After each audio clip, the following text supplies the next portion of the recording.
Alex Carter stared out the window of his office aboard the space station Harmony's Edge. Stars glittered against the black of space. His reflection looked back at him, tired eyes, messy brown hair, and the silver pin of the human ambassador to the Galactic Council on his collar. Something was wrong with Earth. For 3 months now, messages from home had become less and less frequent. 2 weeks ago, they had stopped completely. Every attempt to contact Earth or any of the human colonies had failed. Alex turned away from the window and looked at the 3 people sitting at his conference table. They were the only humans he could trust right now. "Show me the last transmission." "Again," he said. Samantha Mills nodded. Her fingers moved quickly across her tablet. The wall screen flickered to life, showing the face of the Earth's Prime Minister. The image was poor, full of static. "Ambassador Carter, we are experiencing unusual activity in our systems. Multiple colonies have reported same issues. We request immediate from the Council. Something is Earth's orbit that we can't appears to be." The message cut off suddenly, as it had the dozen other times they'd watched it. "Play it again, but slower," Alex said.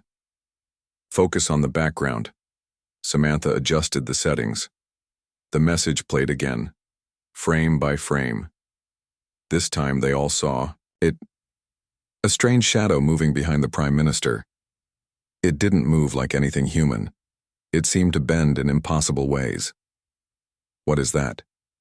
asked William Foster, leaning forward. As the science officer, he had been trying to analyze the shadow for days.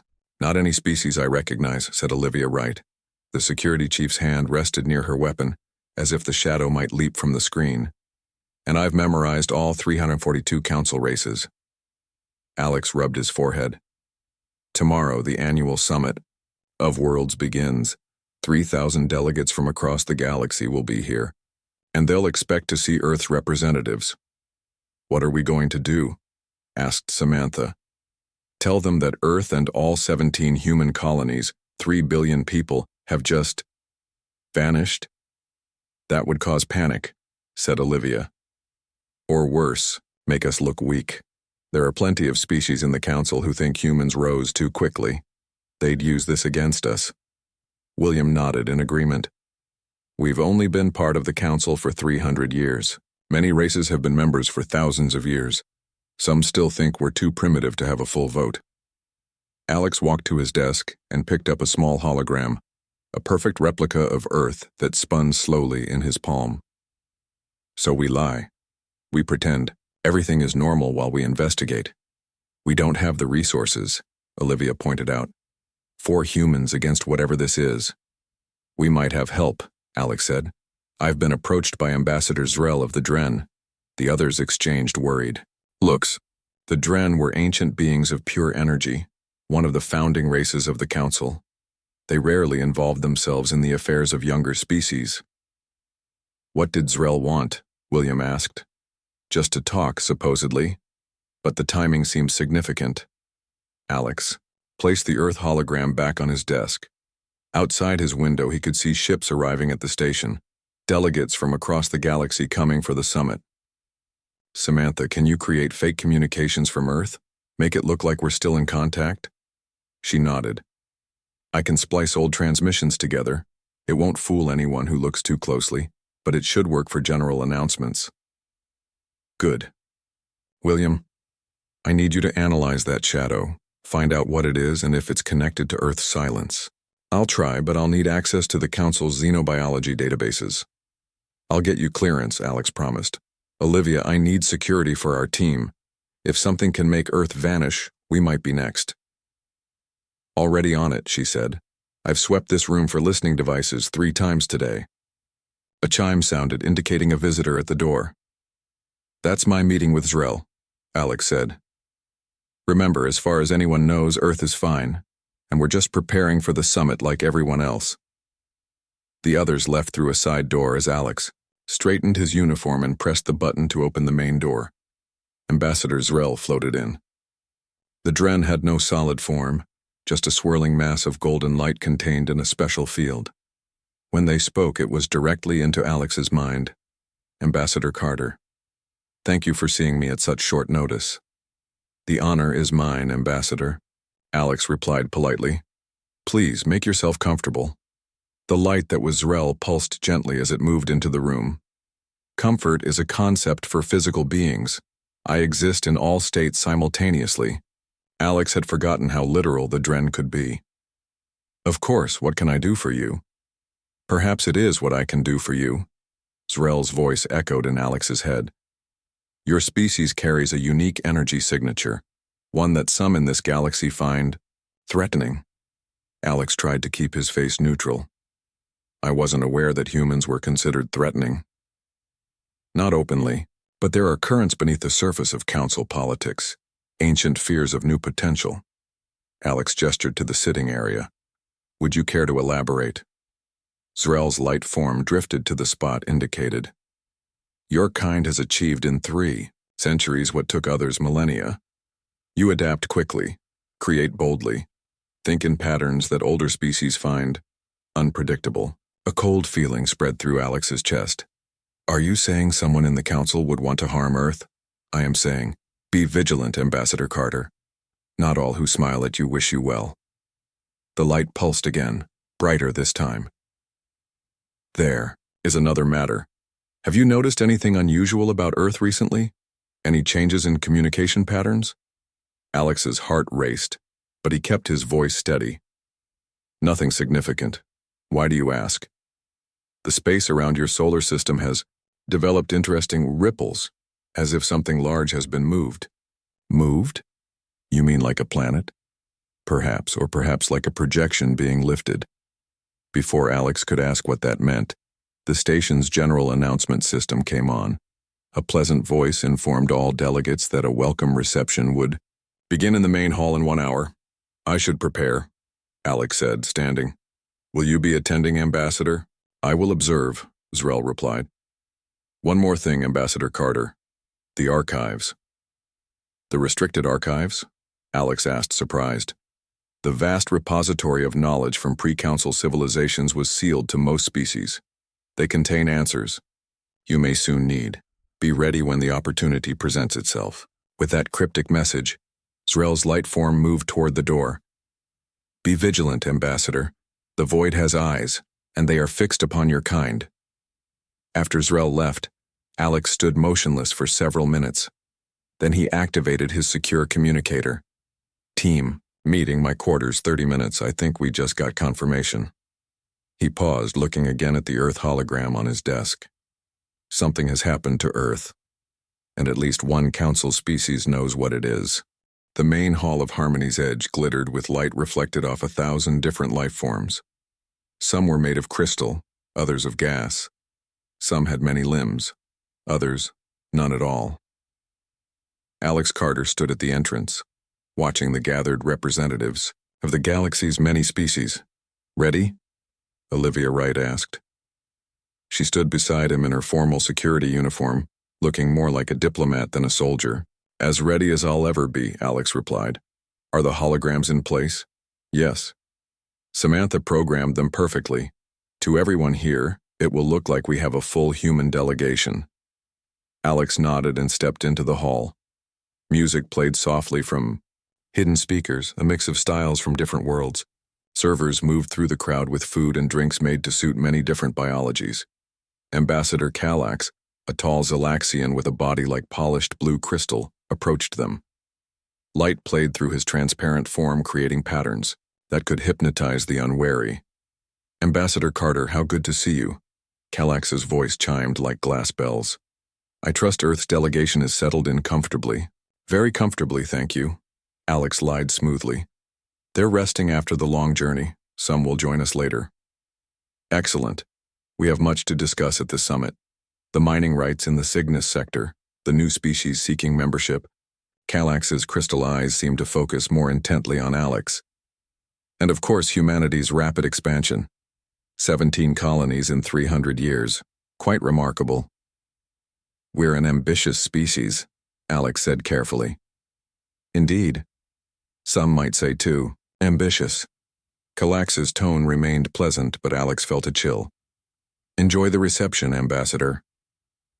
As Kallax moved away, Alex's communicator vibrated softly. He touched his earpiece. Yes? It's William. You need to see this. Now. Alex made excuses to several delegates who tried to engage him, then slipped out of the main hall with Olivia. They took a service corridor to avoid being seen and hurried to William's lab.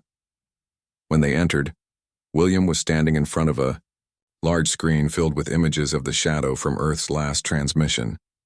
I've enhanced the image as much as possible, William said without greeting, and I've compared it to every known species in the Council database.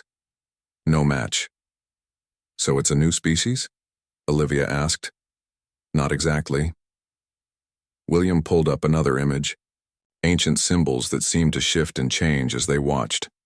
I found these in a restricted part of the xenobiology database. They're Dren symbols from before they evolved into energy beings. They describe something called void walkers, theoretical entities that exist between dimensions. Alex remembered Zrel's words. The void has eyes. You think that's what we saw in the transmission?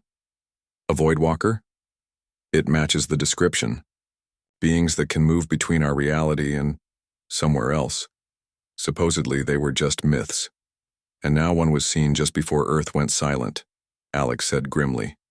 That can't be coincidence. The door slid open, and Samantha rushed in. Her face was flushed with excitement or fear. Alex couldn't tell which. I found something, she said. I was setting up the fake communications from Earth and I noticed weird energy readings coming from the restricted archives. What kind of readings? William asked. The same pattern as the distortion in Earth's last message. The four humans looked at each other. The restricted archives contained knowledge from civilizations that existed before the current galactic era. Access required unanimous council approval. Zrel told me the archives might have answers, Alex said. But how? Do we get in? Security is tight and we'd need permission from all senior council members. Maybe not, Olivia said thoughtfully. During the summit, security protocols change. More delegates means more access points to monitor. Systems get strained. You think we could break in? Samantha asked, eyes wide. I think we could try, Olivia replied. Tonight during the main banquet, most security will be focused there. Alex considered their options. Breaking into the archives meant risking their status with the council, possibly even being arrested. But Earth was missing, and the answers might be behind those sealed doors. We do it, he decided. But we need a distraction, something to keep attention away from the archives. They spent the next few hours planning. Samantha would create a malfunction in the station's environmental systems near the banquet hall. Nothing dangerous, just enough to draw security. William would disable the cameras near the archives. Olivia would handle any guards. And Alex would use his ambassador's access to get them as close as possible before they had to breach security. As night cycle approached, Alex returned to the reception to maintain appearances. He circulated among the delegates, smiling, making small talk, all while feeling like a liar. Several times, delegates asked about meeting other humans, and Alex made excuses. He was speaking with a reptilian delegate when he noticed Minister Kallax in deep conversation with representatives from 3 other elder species. They stood apart. From the crowd, their faces serious. Occasionally, one would glance in Alex's direction.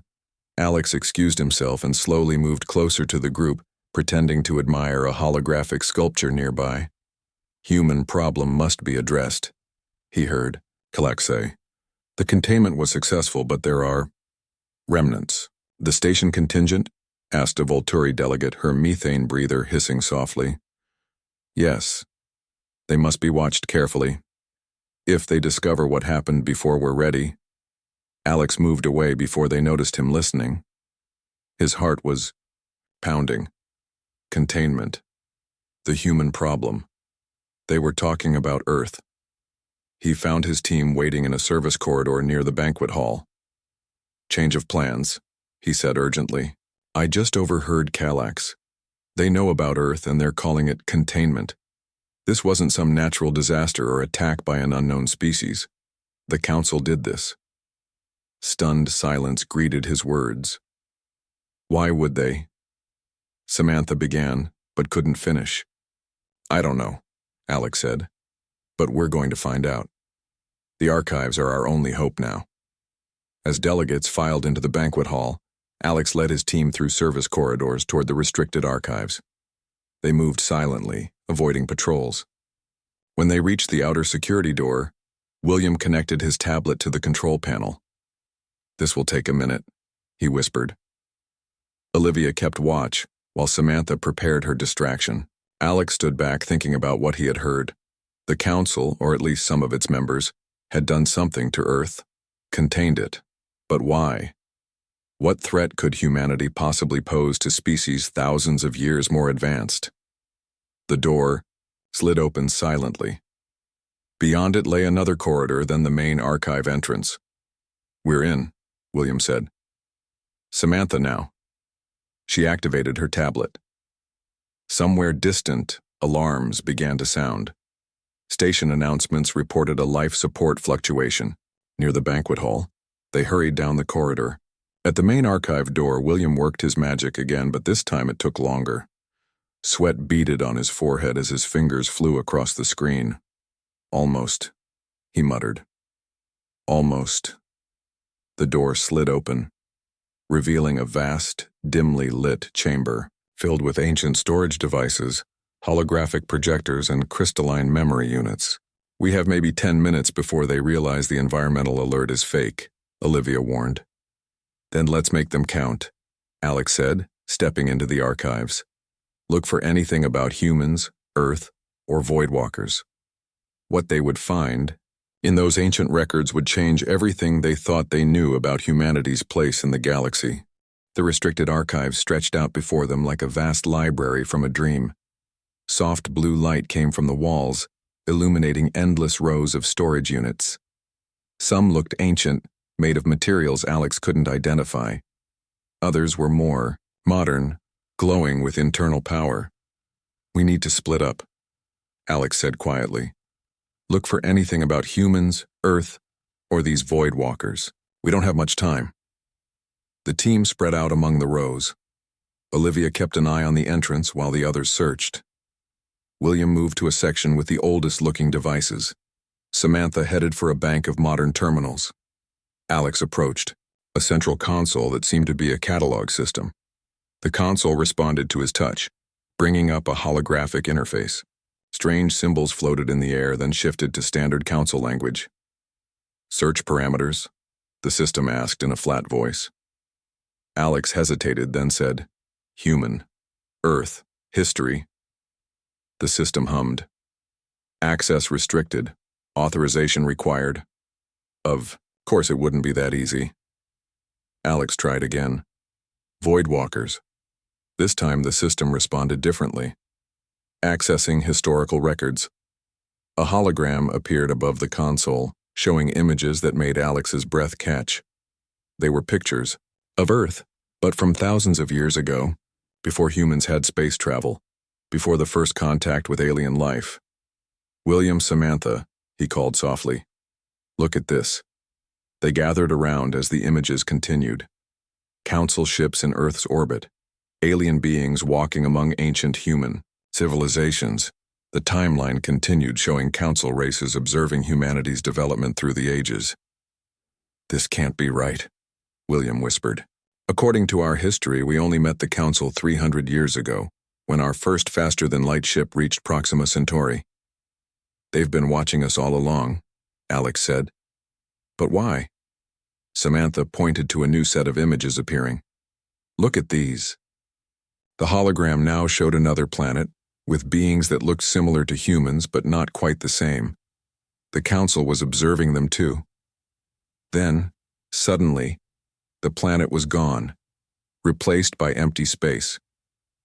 Another planet appeared. Another humanoid species. Another disappearance.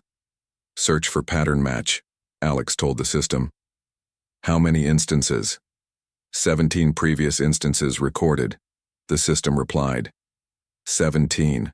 The same number of human colonies that had vanished along with Earth. They've done this before, Olivia said from her position near the door. They've made entire species disappear. William was working on another console now. "I've found something about the Voidwalkers. They're not a separate species. They're—" He looked up, his face pale. "They're the Council, at least the Elder races, their true form when they move between dimensions." "Between dimensions?" Samantha asked. "What does that mean?" "It means they exist in more than our reality," William explained. "They can move between our world and somewhere else." "Somewhere they could hide an entire planet," Alex said grimly. "Somewhere they could hide Earth." A soft chime sounded from Olivia's security monitor. "We've got a problem. Security teams are headed this way." The distraction didn't hold them for long. "Download everything you can," Alex ordered. William and Samantha rushed to copy files to their devices. Just then, Alex's communicator vibrated with an incoming message. The ID showed an impossible source. Nicole Patterson, a human scientist who had disappeared on a deep space mission 2 years ago. He activated the communicator. "This is Carter." A woman's voice, distorted with static, came through. "Ambassador? Carter? This is Nicole Patterson. Don't have much time. Sending coordinates. We weren't invited. We were summoned." Before Alex could reply, the message ended. His device pinged with the arrival of spatial coordinates. "We've got to go," Olivia urged. "Now!" They hurried toward the exit, their devices filled with stolen information. As they reached the door, the lights in the archive suddenly brightened, then dimmed. The door began to close automatically. "Run!" Alex shouted. They sprinted for the narrowing gap. Olivia went through first, then Samantha and William. Alex dove through just as the door sealed shut behind him. Alarms were blaring now. Red emergency lights flashed along the corridors.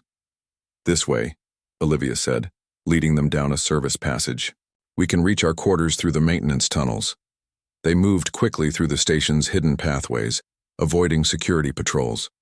When they finally reached their quarters, they found the door sealed with a council security lock. "They've locked us out," William said. "Worse than that," Samantha pointed at a nearby status panel. "They've isolated our entire section. We're cut off from the rest of the station." Looking through the transparent barriers that now surrounded the human quarter, they could see council security forces gathering. Species they had once considered allies were now preparing to capture them. "Get everything ready to transfer to our private server," Alex said. "We need to analyze what we found before they break in." As William and Samantha worked, Alex studied the coordinates Nicole had sent. They pointed to an uncharted system, hidden within a pocket of disturbed spacetime. "Olivia, what's our status? How long before they get through?" "The barriers are designed to withstand a lot of damage," she said. "But they have override codes. I'd say we have an hour, maybe less." Alex nodded. "That might be enough time." Samantha had accessed the station's internal communication system. "I've tapped into their secure channel," she said. "Listen to this." She activated the speaker, and Minister Kallax's voice filled the room. He was addressing what sounded like an emergency session of senior council members.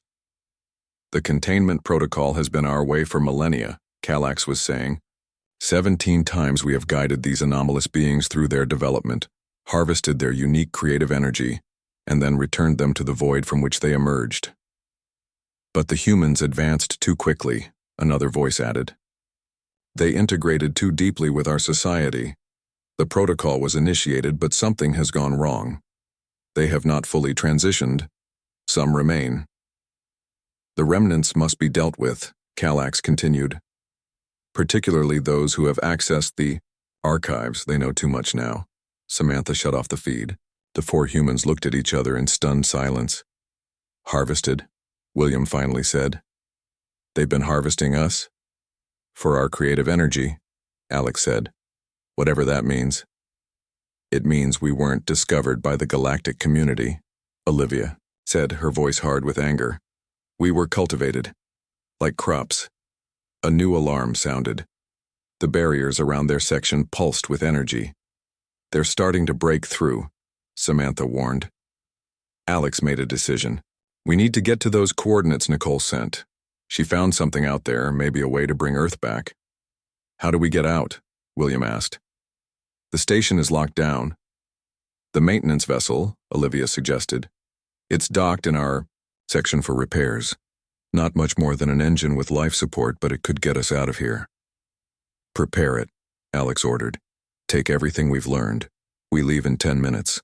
As his team rushed to obey, Alex looked out the window at the vast council chambers. He had spent years here believing humanity was part of something grand, a community of species working together. Now he knew the truth. They had never been equals. They had never been friends. They had been the harvest. The maintenance vessel shuddered as it pulled away from Harmony's edge. It wasn't built for speed or comfort, just a small ship used for repairs on the station's outer hull. Now it carried 4 humans fleeing for their lives, their powering weapons. Samantha said from her makeshift position at the communications panel. 3 security vessels launching from the main bay. Can we outrun them? Alex asked William, who was piloting. Not a chance, William replied. This ship barely has engines, let alone speed. Olivia was at the small tactical station. We have no weapons, minimal shields. Once they catch us, we're done. Alex stared at the coordinates Nicole had sent. They pointed to a location not far from the station, but hidden somehow. A place that didn't appear on any star charts. We need to reach these coordinates, he said. Can we make it before they catch us? William studied the navigation system. Maybe. The location is only a few light minutes away, if we push the engines beyond safety limits. Do it, Alex ordered. The small ship lurched forward as William overrode the safety protocols. Behind them, 3 sleek council security vessels gave chase, quickly gaining ground. Incoming transmission, Samantha announced. It's Minister Kalax. Alex nodded and she put it on screen. The crystal face of the Zalaxian appeared, light patterns moving through his transparent form in what Alex now recognized as anger. Ambassador Carter, Kalax said, his voice colder than usual. You have violated council law by accessing restricted information. Return to the station immediately. You know I can't do that, Alex replied. Not after what we learned. You've been harvesting humanity. Kalax was silent for a moment. You do not understand what you're interfering with. The cosmic balance requires this exchange. Return now, or we will be forced to take action. Tell me where Earth is, Alex demanded. Earth is where it has always been, in its proper place in the universe. That's a lie, Alex said. We saw the records. You've taken Earth somewhere else, just like you did with 17 other species before us. Kalax's crystalline features hardened. Then you leave us. No choice, the transmission ended. Moments later, energy beams lanced out from the pursuing ships. Evasive maneuvers, Olivia shouted. William did his best, but the maintenance vessel wasn't built for combat. A beam grazed their hull, sending sparks flying from a control panel. We've lost the rear shield, Olivia reported. One more hit like that and we're dead. How much further to the coordinates? Alex asked. Almost there, William said, his hands dancing over the controls. 30 seconds. Another beam shot past them, missing by inches. The pursuing ships were closing fast. 20 seconds. William counted down. They're locking weapons again, Olivia warned. 10 seconds. A beam struck the vessel, rocking it violently. Warning lights flashed across all panels. We're losing power, Samantha cried. 5 seconds. William said through gritted teeth. 3, 2, 1. The stars around them seemed to bend. Space itself rippled like water. Then, with a flash of light that temporarily blinded them, the maintenance vessel passed through what felt like a thin membrane. When they could see again, the pursuing ships were gone. Instead, a massive vessel floated before them, easily 10 times the size of their tiny craft. Its design was clearly human, but more advanced than anything they had ever seen. What is that? Samantha whispered. A new transmission came through. Their system. A woman's face appeared on screen, dark hair streaked with gray, eyes tired but determined. This is Nicole Patterson of the Defiance, she said. Ambassador Carter, we've been expecting you. Docking Bay 3 is open. Welcome to the Resistance. The maintenance vessel limped toward the massive ship. As they approached, they could see the name emblazoned on its hull. Defiance. The docking bay opened like a mouth, swallowing their small craft. When they disembarked, Nicole was waiting for them with a small group of humans in uniforms Alex didn't recognize. "Ambassador," Nicole said, extending her hand. "It's good to see another face from the council." "Dr. Patterson," Alex shook her hand. "We thought you were lost 2 years ago." "I was never lost," she replied. "I found the truth, and I've been building this place ever since." She led them through corridors filled with busy humans. Some worked on technology, others studied star charts, and some trained with weapons Alex had never seen before. "How many people are here?" Olivia asked, looking around in amazement. 10,000, Nicole answered. "Survivors from Earth and the colonies, people who were off-world when the harvesting began. Scientists, soldiers, civilians, anyone we could find and bring here." "But how did you know?" William asked. "How did you discover what the council was doing?" Nicole led them into a large room filled with screens and holographic displays. Maps of the galaxy swirled in the air with certain areas highlighted in red. "I was on a research mission to study space-time anomalies," she explained. "My team detected strange energy patterns near several extinct civilizations. When we investigated, we found evidence that these civilizations hadn't died out naturally. They had been moved into another dimension," Alex said. "That's what we learned in the archives." Nicole nodded. "The Elder Council species exist in multiple dimensions. They use that ability to hide entire planets in what we call the between space. It's not quite our reality, not quite another, a pocket dimension where time moves differently." "But why?" Samantha asked. "Why take Earth? Why harvest humans?" For this, Nicole touched a control and a new hologram appeared. It showed human brain activity, but with strange energy patterns surrounding it. Consciousness energy. Specifically creative consciousness. The ability to imagine new things, to create what has not existed before. "Humans produce this energy?" William asked. "In abundance," Nicole confirmed. "More than any species the Council has encountered. Our creativity, our imagination, it's like a drug to them. They feed on it." Alex felt sick. "So they've been breeding us, cultivating us, watching us develop just so they could harvest our creativity." "Yes. And they've done it 17 times before with similar species. The cycle is always the same. Find a promising species, guide their development, allow them to join the galactic community, then harvest them when they reach peak creative output." "You said time moves differently in this between space," Olivia noted. "Does that mean Earth isn't destroyed? The people are still alive?" "They're alive, but in a state of suspended animation. The Elder Council species have connected to their minds, feeding on their creative energy while their bodies remain in stasis." Alex looked at the maps, the data, the evidence of the Council's betrayal. "We need to get them back. We need to save Earth." "That's why we built the Defiance," Nicole said. "It carries an experimental drive that can navigate the between space. We've been preparing for a rescue mission, and now that you're here with information from the archives, we might finally have the missing pieces we need." An alarm sounded.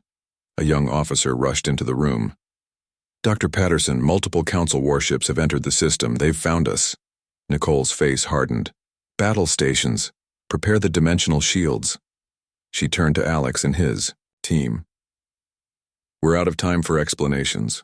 The rescue mission has to happen now, ready or not. Are you with us?" Alex looked at his team.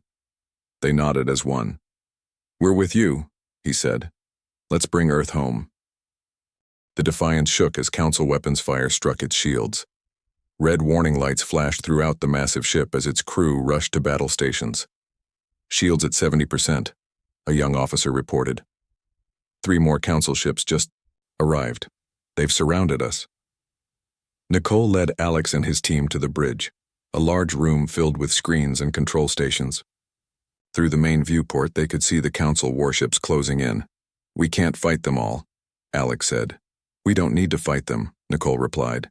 We just need to hold them off long enough to activate the dimensional drive. She turned to a woman at the navigation station. Lisa, set course for the coordinates we extracted from the Council records. Prepare the drive. Alex studied a nearby display showing the Council ships. They're not trying to destroy us, he noticed. They're using low-power beams, targeting our engines and communications. They don't want to damage their crop, William said bitterly. Nicole nodded. The bodies and brains must remain intact for harvesting. That gives us an advantage. Samantha had moved to an unused science station. These readings don't make sense, she said, looking at the display. The Council weapons aren't just physical, energy.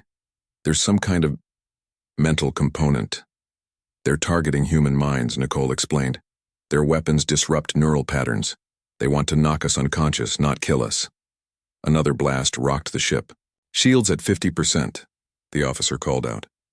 Dimensional drive charged to 80%, Lisa reported. 2 minutes to full power. Nicole turned to Alex. We don't have 2 minutes. We need to buy some time. Alex thought quickly. Let me talk to them. Maybe I can distract them. Nicole hesitated, then nodded. Open a channel.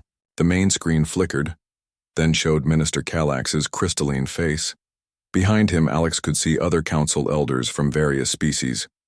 Ambassador Carter, Kallax said. Your actions are pointless.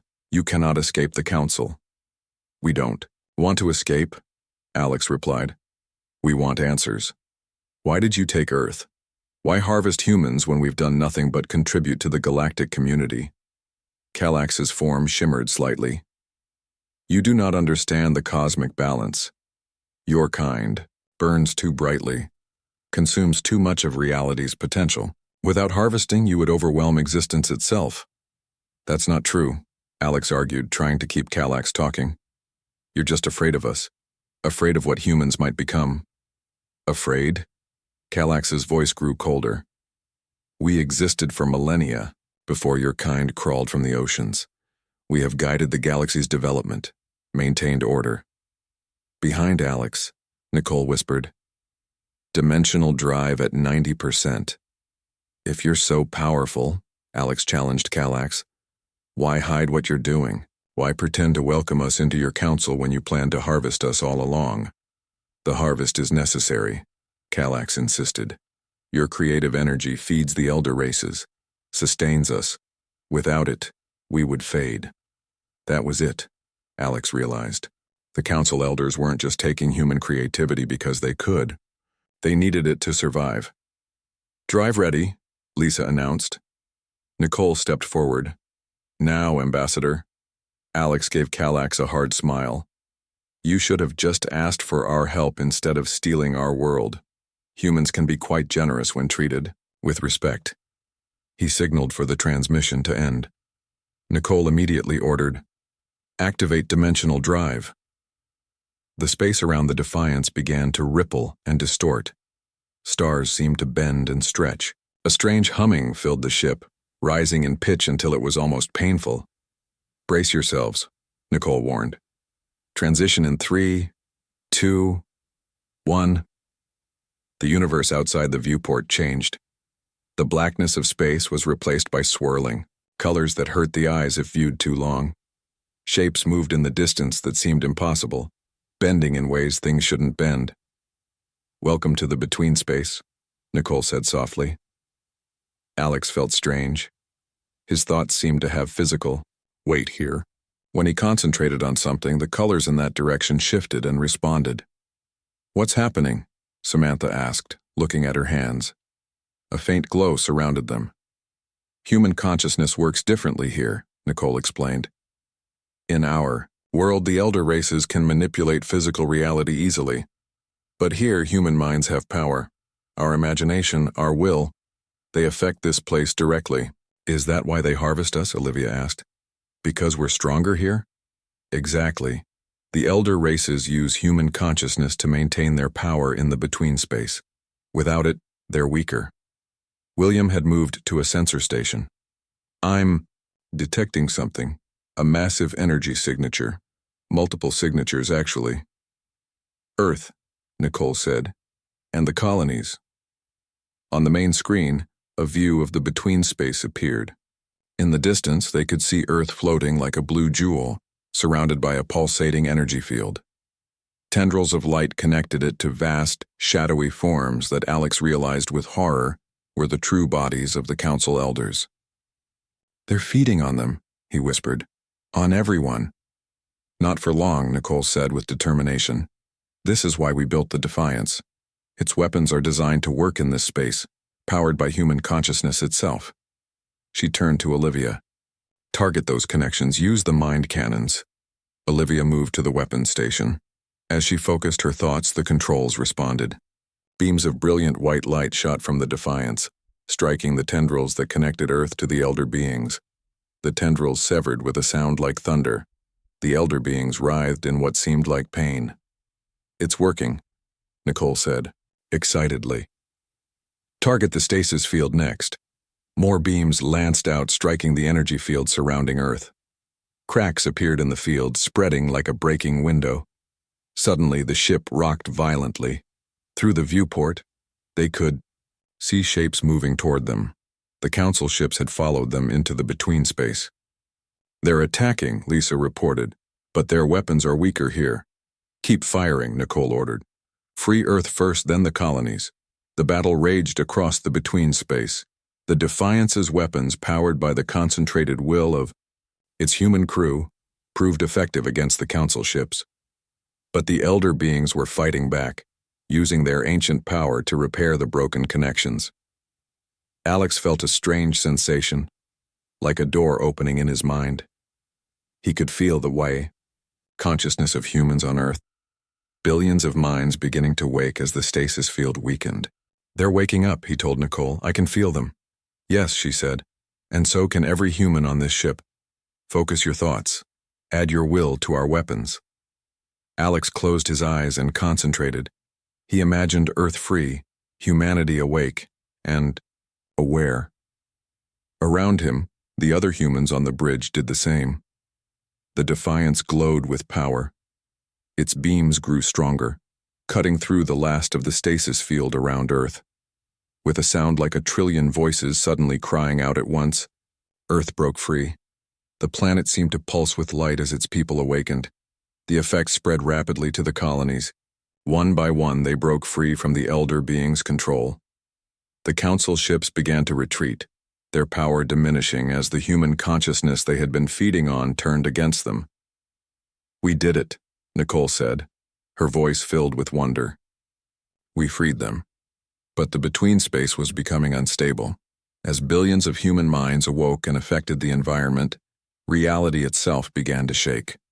"We need to get out of here," William warned. "This dimension is collapsing." "Set course for normal space," Nicole ordered. "Bring us home." The Defiance turned away from the now freed Earth, its dimensional drive powering up once more.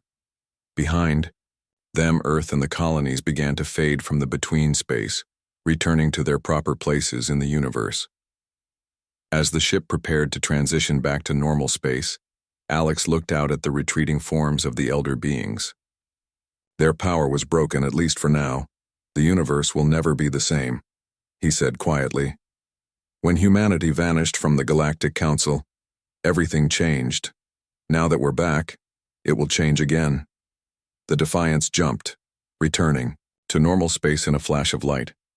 Through the viewport, they could see Earth in the distance, back in its rightful place in the solar system.